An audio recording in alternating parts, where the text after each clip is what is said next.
Now, money measurement concept. Everything, every transaction which is recorded in the books of accounts of the business organization are to be compulsorily to be expressed in terms of money.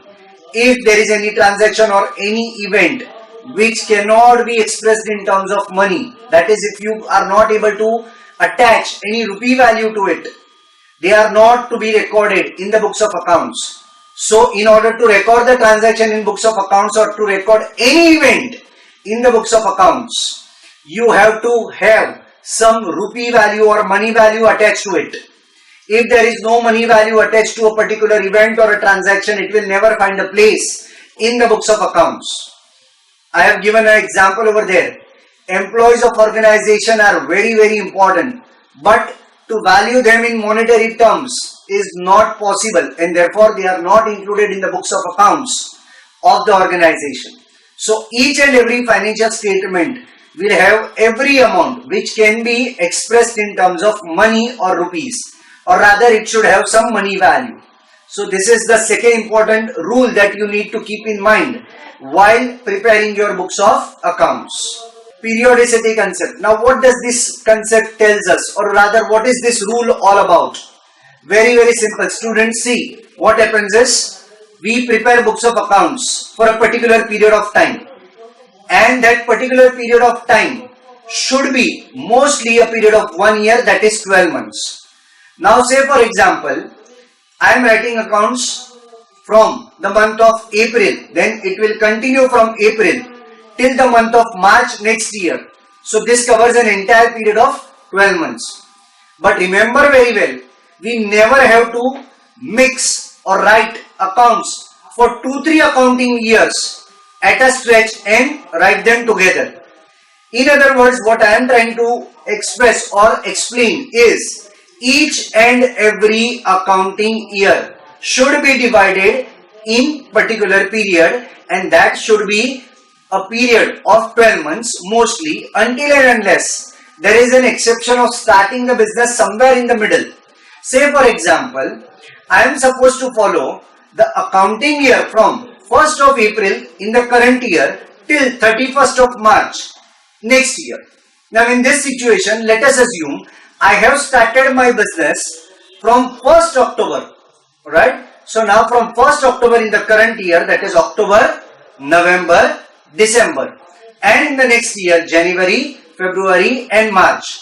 This covers a period of only 6 months. So during the first year, since I have started business somewhere in the middle of the accounting year, or rather the middle of a particular period, the accounts will be written or recorded only for 6 months. But thereafter what? Thereafter a new year will start. So that from that particular new year, which will begin from next year 1st April, my accounts will have a separate books of accounts. So for the first year, I have prepared accounts for 6 months because I had started the business from 1st October. The accounting year ended on 31st March. This covered a period of 6 months. But thereafter, every year, it will be from 1st April to 31st March. You can follow any particular period as your accounting year. It can be calendar year, which can start from January and end in December. It can be financial year, starts in February and ends in March next year.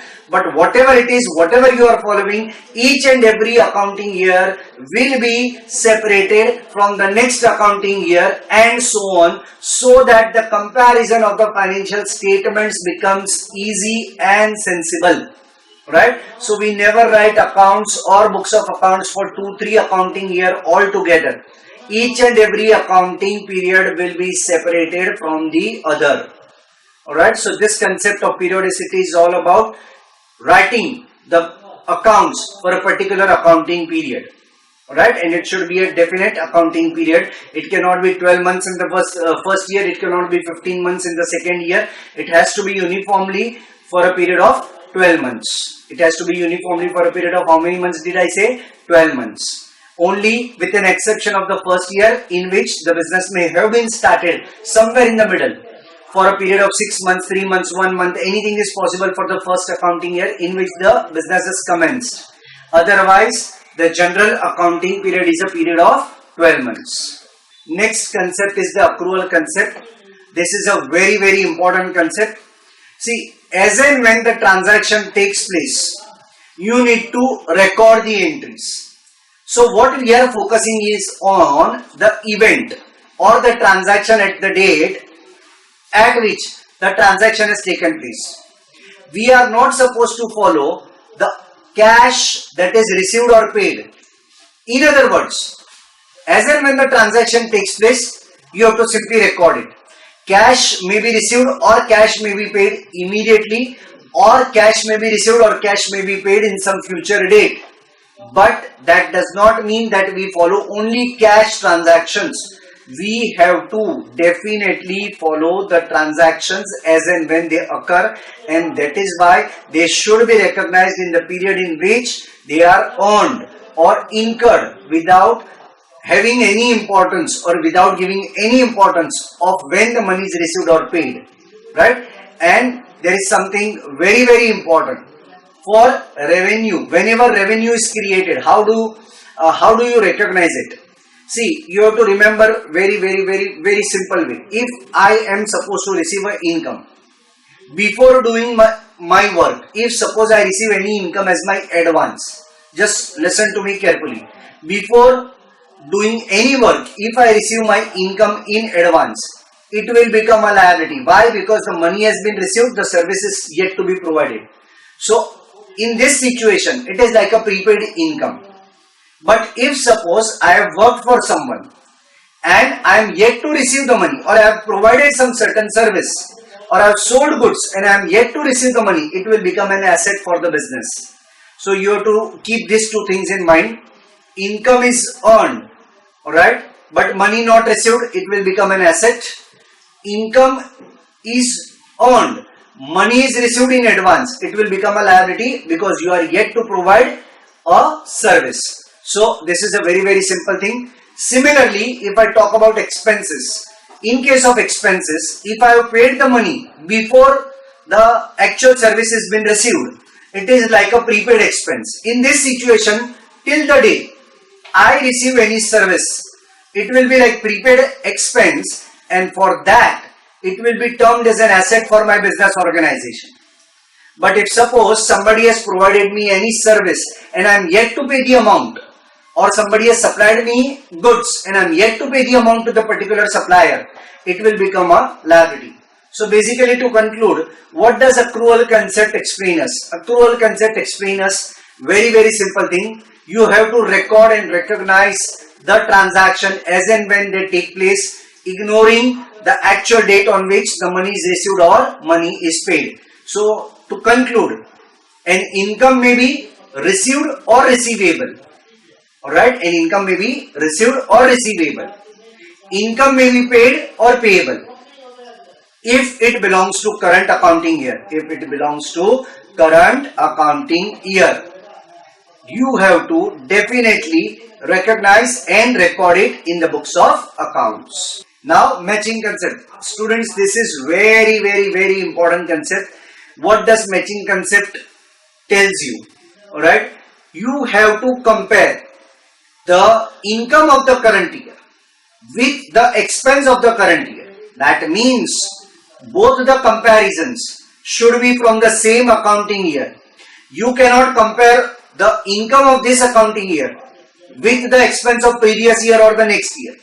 Alright, to put this in a very simple words, let us just discuss one simple example. Let us say I am having a shop in which I am selling mobile phones. Let us say if in this particular year I have purchased 10 mobile phones at the rate of 10,000 per mobile.